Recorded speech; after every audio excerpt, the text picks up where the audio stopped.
Hello again, guys. Alcohol and alcohol withdrawal in the A&E setting. So, how to go about it? First and foremost, what we need to do is we need to determine uh, the severity of the alcohol withdrawal. So, just to remind ourselves, we've got the four kind of classifications. The first being minor withdrawal. This is where the patient might be tachycardic, have palpitations, diaphoretic, have some anxiety, tremors. Um, then you've got the second stage, which is alcoholic hallucinosis, whereby the patient will generally be hallucinating. They will be aware that they are hallucinating. This is usually visual or more so tactile, whereby they're feeling things kind of creeping towards them with their skin, etc. But there is no confusion here. Okay, so alcoholic hallucinosis, there is no confusion. The next stage is alcohol withdrawal seizures, and the seizures here are generally short-lived and they have the usual post-ictal period. So if you find that the seizure is prolonged, then you need to consider other causes of the actual seizure itself and conduct further investigations. The last one is delirium tremens. This is a condition where the patient, it's a medical emergency.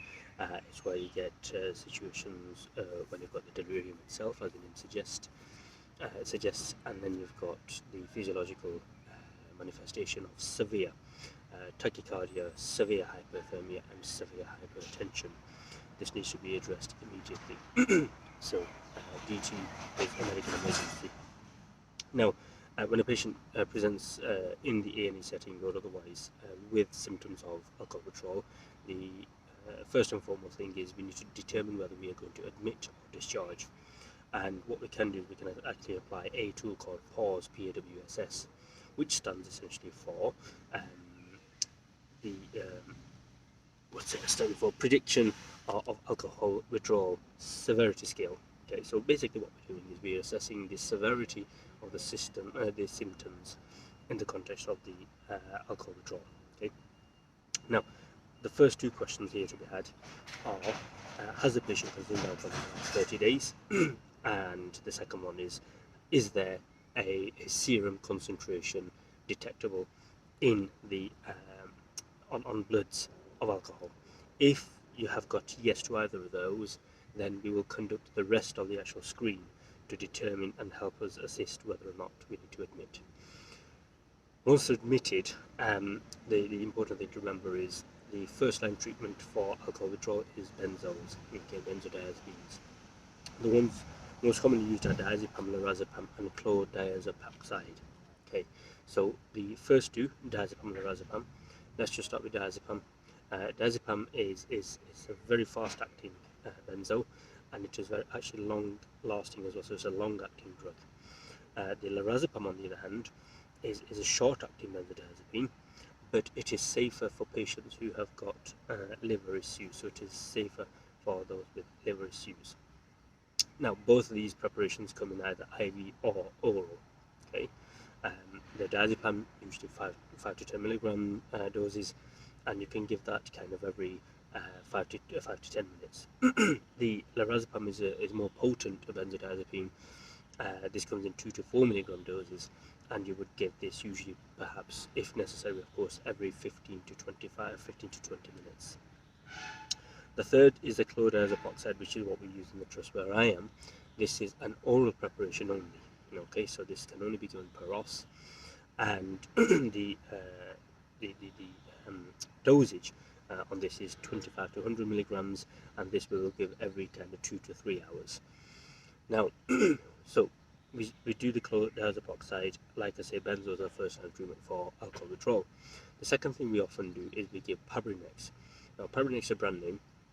Pabrinex essentially is a cocktail. It's made of 2 ampules.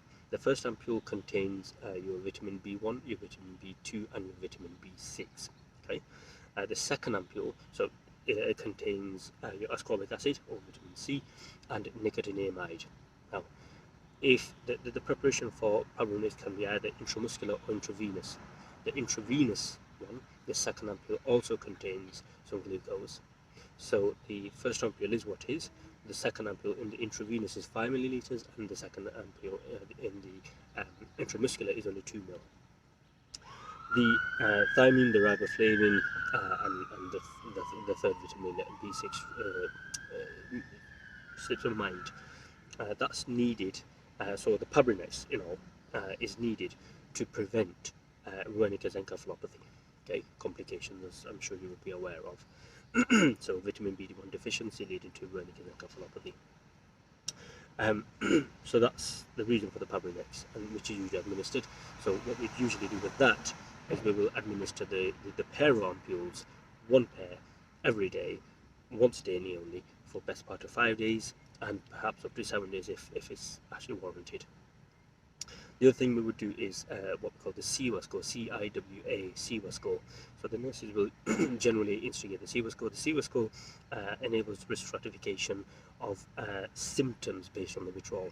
So what they'll do is every hour or so, they'll go in, excuse me, and they'll run the whole CIWA score, and they'll come back, and this will help them to inform whether or not the patient requires treatment or not. And that's what this is all about. It's a very standardized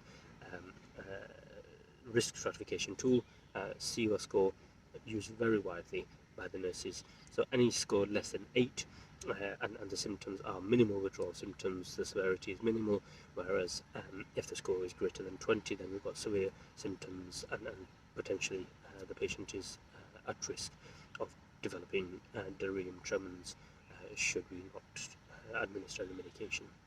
So I hope that's helped. Other things to consider in the context of alcohol withdrawal presentations is a background of illicit drug use, mental health issues, and any mental health liaison teams or otherwise communicate that's in. So contextualize the patient with all of that, so as to understand what might be going on. And of course, in the same situation, given the mental health aspect, we also want to consider risk of suicide. Often what you also find is patients may well have taken other substances, so perhaps excessive amounts of paracetamol, salicylates, opioids, whatever. So you need to be sure to be able to screen for those at the same time. Thank you for watching. Stay safe.